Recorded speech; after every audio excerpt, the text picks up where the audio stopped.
Ireland is making good strides towards being an accessible country. We're starting slower. The UK, the US and Canada have had legislation around digital accessibility for a lot longer than we have. But we would be making rapid strides to catch up. We're still, as most countries, are very digitally inaccessible, and that idea of digital equality is still starting to land and hasn't quite landed yet. But we do an annual index of accessibility, and you can see we're tracking the improvements, and there is real improvement in Ireland and greater understanding. So I would, on a fundamental point, say no one is against digital equality. Everyone is for it. They just need to be guided about how to achieve it.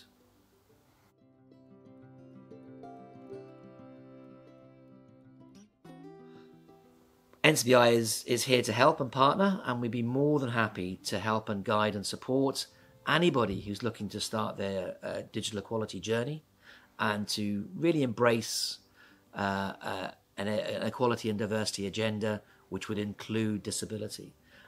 So we're happy to help and really keen to help support anyone who wants to get on that journey.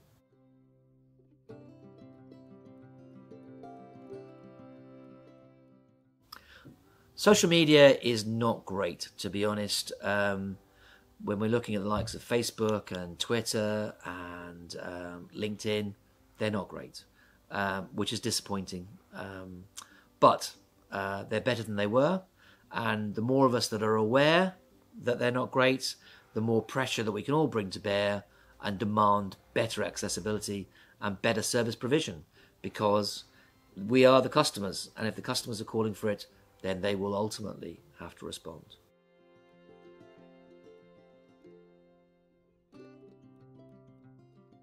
You can speak to NCBI and we can quickly do a review, a manual audit of that.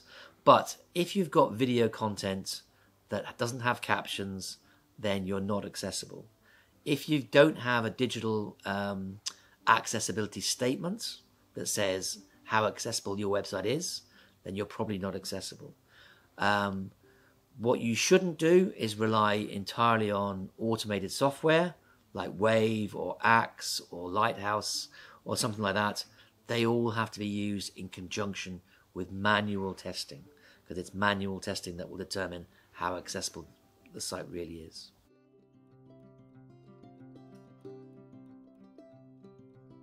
We're all very familiar with the idea of a physical ramp into a building. It's legally required, you have to do it, and you should do it. It's a really good thing to have physical access into buildings.